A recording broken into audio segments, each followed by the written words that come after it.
장로교, 감리교, 침례교는 무엇이 다른가? 루터의 종교개혁으로 16세기에 발생한 4대 교파는 루터교, 장로교, 침례교, 성공회이다. 18세기에 성공에서 감리교가 나왔다. 이후 미국에서 19세기 말에 성결교가 세워졌고 20세기 초에 순복음교회가 창설되었다. 루터교, 마르틴 루터는 원래 새로운 교파를 세우려 하지 않았다. 그는 95개의 반박 논제를 통해 교단의 독단과 그동안 교회 안에 스며들어온 성경적 근거 없는 미신과 풍습들을 정화시키고 기독교의 순수한 신앙을 되살리려 했다. 기독교, 한국 루터교 누리집에 따르면 루터를 비판하는 이들이 루터를 따르는 똘만이라고 경멸절로 루터파라는 이름을 사용했는데, 나중에는 이 말이 루터교회 스스로 자신들을 가리키는 이름으로 굳어졌다. 루터 자신도 그를 따르는 사람들에게 자기 이름을 붙여서 부르는 것을 극구 반대했다. 그 뒤 루터교회는 북유럽을 중심으로 전 세계에 퍼진다. 이렇게 시작되는 루터교회의 특징은 성서 이외에는 다른 어떠한 권위도 인정하지 않는다는 점이다. 가톨릭 교회의 선행 구원 사상에 반대해 오직 믿음으로 원칙을 강조한다. 곧 로마서 1장 17절 오직 의인은 믿음으로 말미암아 살리라에 기초한 것이다. 그리스 원문에는 오직이란 단어가 없다. 하지만 루터가 성경을 독일어로 번역하면서 뜻을 강조하기 위해 이 단어를 덧붙였다. 기독교의 구원은 행위에 기초한 것이 아니라 오직 예수 그리스도에 대한 믿음에 기초한다는 원칙을 강조한 것이다. 루터교의 또 다른 특징은 오직 성서로의 원칙이다. 가톨릭 교회는 성서에 명확한 근거가 없어도 교회 전통에서 진리로 선포한 것은 믿고 따라야 한다고 주장한다. 이를테면 연옥설, 교황 무오류설, 마리아 승천설, 7가지 성사 제도 등이다. 루터는 성서만이 진리의 유일한 표준이어야 한다고 강조하면서 그런 교리를 비성서적인 것으로 부정한다. 그래서 루터교의 2가지 특징을 들려면 오직 믿음으로 그리고 오직 성경으로의 원칙을 들 수 있다. 한국에 최초로 들어온 개신교 선교사 카를 귀철라프는 루터교 목사였다. 1832년 황해도 몽군포에 도착해 백령도를 거쳐 충남 고대도로 갔다. 고대도에서 25일간 체류하며 주민들에게 감자와 한문 성경을 주었다. 루터교의 본격적인 한국 선교는 1958년부터로 최초의 한국인 루터교 목사 지원용과 3명의 미국 선교사가 입국했다. 이때 설립된 루터교회가 기독교 한국 루터회이다.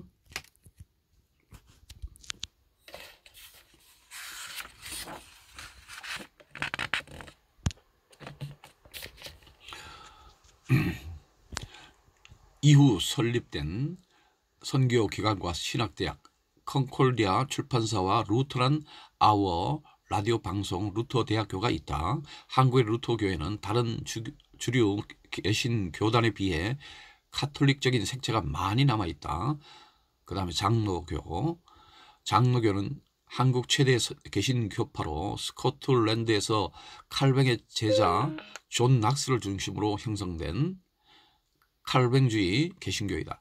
장로교의 특징은 그 이름에서 보듯이 장로가 중심이 되는 교회이다. 가톨릭 교회는 교황과 주교가 중심이 되는 중앙 집권적 체제인데 비해 장로교회는 장로회의가 최고 의사 결정을 갖는 평신도 중심의 교회 체제로 교회가 목회자를 초청한다.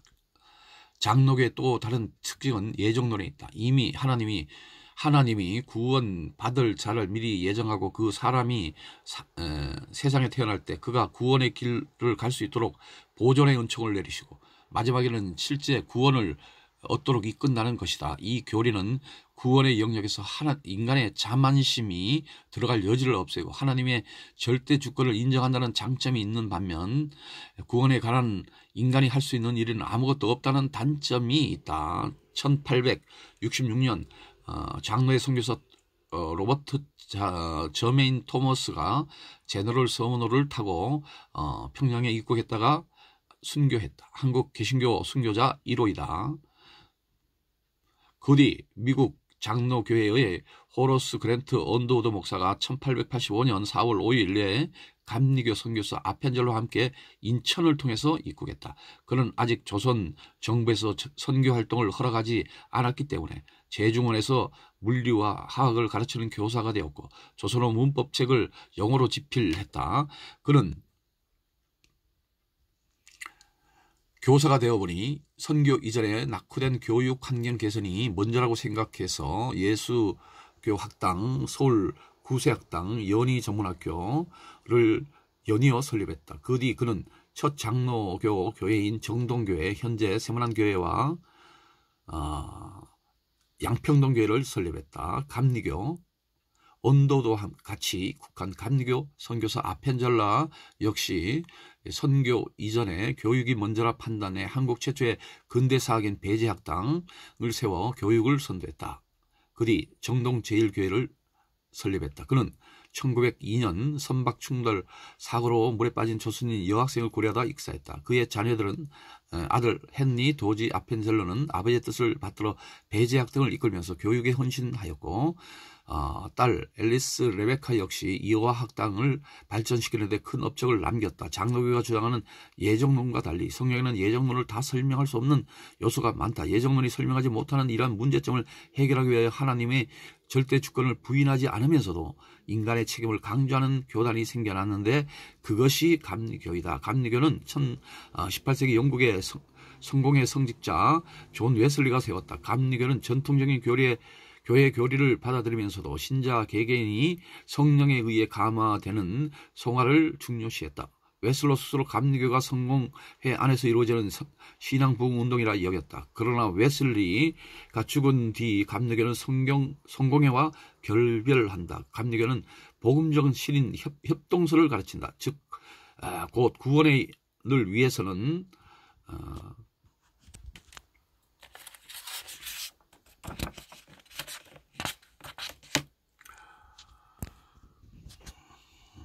하나님과 사람이 함께 일한다는 이론이다. 쉽게 말해 하나님이 먼저 사람에게 복음에 응답할 수 있는 예비적 은총을 주면 그는 그 은총에 힘입어 자신의 의지력을 발동해 복음을 받아들여야 하고 그러면 하나님이 구원의 은총을 내린다는 것이다. 감리교의 두 번째 특징은 성경과 이성과 전통의 조화에 기초한 신앙을 중요시 한다는 점이다. 성경이 신앙의 가장 중요한 원리이지만 성경을 글자 그대로 해석하면 엉뚱한 결론에 도달하므로 균형 잡힌 성경 해석이 필요하다는 것이다. 예를 들어 여자는 교회에서 잠잠하란 말을 글자 그대로 강요하면 여자는 교회에서 입도 벙긋하지 못한다. 하지만 이 구절을 이성과 전통과 경험에 비추어 이해하면 성령의 의도에 맞는 올바른 해석이 나올 수 있다. 이렇게 저자는 봤습니다. 침례교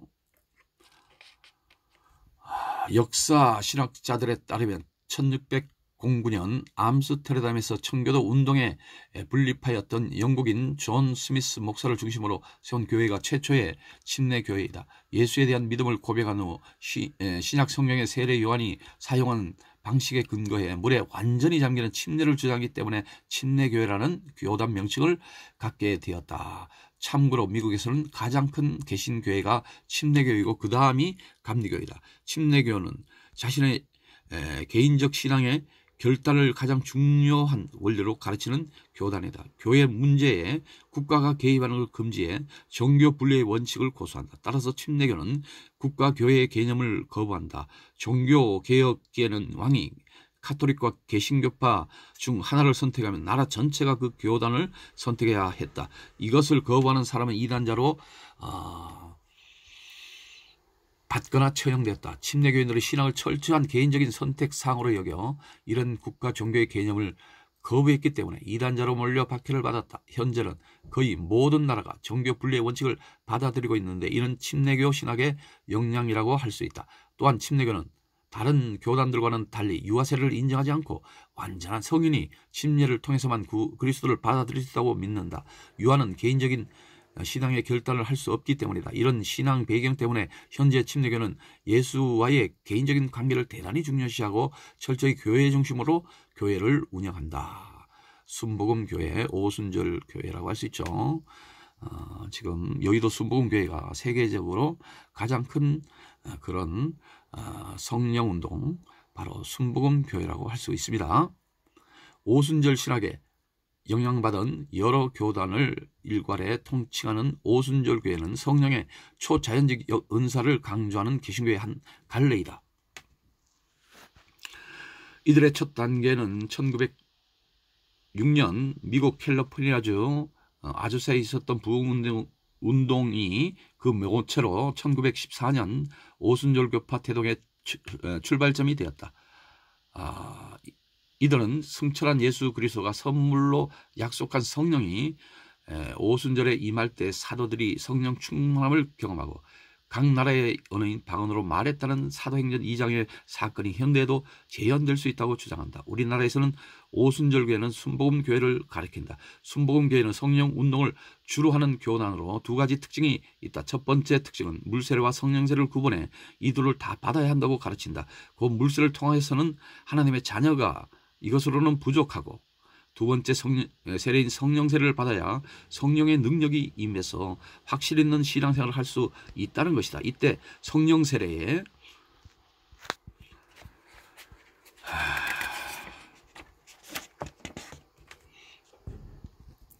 가장 대표적인 현상이 방언으로 나타났기 때문에 순복음교회에서는 방언을 중요하게 생각한다. 두 번째 특징은 예수의 재림을 강조한다는 점이다. 예수가 곧 다시 올 것이므로 교인들은 예수의 재림을 기다리며 매일의 삶에서 근신하여 하며 깨어 기도하는 자세로 살아야 한다. 하토부가 말씀드렸다면, 하토부는 청년 때 바로 오순절 성교를 해서 신학을 했으며 또한 은혜를 받았다는 그런 체험이 있습니다. 그 다음에 대한예수교 장로회 대신교단에 와서 제가 칼빈주의, 개혁주의 입장에서의 신학을 하게 되었습니다. 그래서 제가 감히 이렇게 소개해 드리는 것도 의미 있는 일이라 이렇게 생각을 합니다. 오늘날 장로교는 생명력이 부족합니다. 하나님이 예정했다 이러니까 생명력이 부족하죠. 자기가 열심히 하는 것이 없습니다. 하나님의 뜻이다 이런 식으로 그냥 하는데, 그 대신에 인간이 전적 타락해서 하나님의 구원으로 이루어 나갔기 때문에 겸손해질 수 있다는 겁니다. 인간이 잘한 것이 없다. 겸손한 그러한 신학이라 이렇게 할 수 있고, 열정 칼빈주의라고 있죠. 그 열정이 붙으면은 하나님의 그 깊은 그 선택의 은혜에 감사가 나타나서 결국은 열정적인 개혁주의로 나간다는 뜻입니다. 순복음 교회는 처음에는 우리 한국 장로교에서 이단이라고 했지만은 순복음 교회가 이제 성령의 체험을 하고 장로교 교인들도 성령의 체험을 하면서 인정하게 된 그런 케이스인데, 신앙적인 열심이 또한 대단합니다. 그러면은 또한 본받아야 될 그러한 것입니다. 그 대신에 바로 말씀의 내용에 깊이 침략하지는 못한다는 겁니다. 그냥 성령 받아라, 예수 믿어라 그렇게 외치지만은 성경을 해석하는 면이나 그런 데서는 좀 부족한 면이 있지 않나 이렇게 생각이 됩니다. 성결교는 감리교의 뿌리를 둔 교단이다. 감리교 존 웨슬리의 신학 중 완전 성화론의 교리를 특히 강조한다. 감리교가 성경보다는 점차 이성을 중시하고 개인보다는 사회에 더 큰 비중을 두는 경향을 띠자 이에 반발해 19세기 말 미국에서 개인의 성화와 구원을 강조하는 사람들이 모여 성결교회를 세웠다. 따라서 성결교 사람들은 개인적으로 거룩한 삶을 살려고 노력한다. 성결교의 또 다른 특징은 이른바 사중복음을 신앙생활의 요체로 삼는다는 점이다.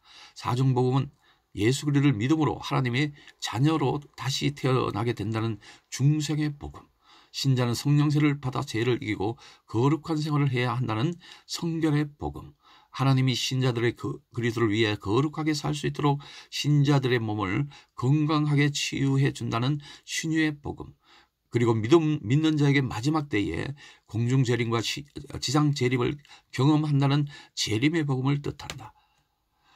주요 개신교단들의 특징을 살펴보았는데 이들 모두가 개신교라 불리는 이유는 카톨릭과 비교해 볼 때 차이점보다는 공통점이 훨씬 많기 때문이다. 대표적으로 공통점으로는 사람이 구원받는 것을 선행을 통해서가 아니라 오직 예수 그리스도에 대한 믿음을 통해서라는 것. 신앙을 결정하는 것은 교회 전통이 아니라 오직 성경이라는 것.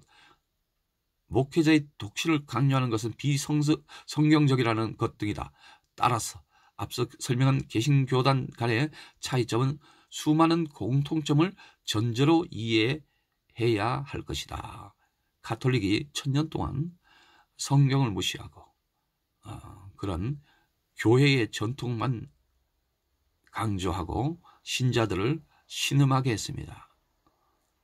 그래서 가톨릭이 보편적 캐톨릭이라고 하지만은 결국 프로테스탄트 거기에 저항해서 성경을 가지고 오직 믿음으로, 오직 성경으로, 오직 은혜로 구원받을 수 있다는 그런 프로테스탄트의 정신이 있는 것은 바로 개신교회라고 할 수 있습니다. 대표적인 교단을 이렇게 비추어 설명해주고 있는데, 이 책은 우리 목사 선생님에게 빌린 문명으로 읽는 종교 이야기입니다. 여러분들도 한번 읽어보시고 우리 사상의 기초, 종교의 기초, 개신교의 그러한 시발점, 이런 것들이 다 비교 분석되어 있는 좋은 책입니다.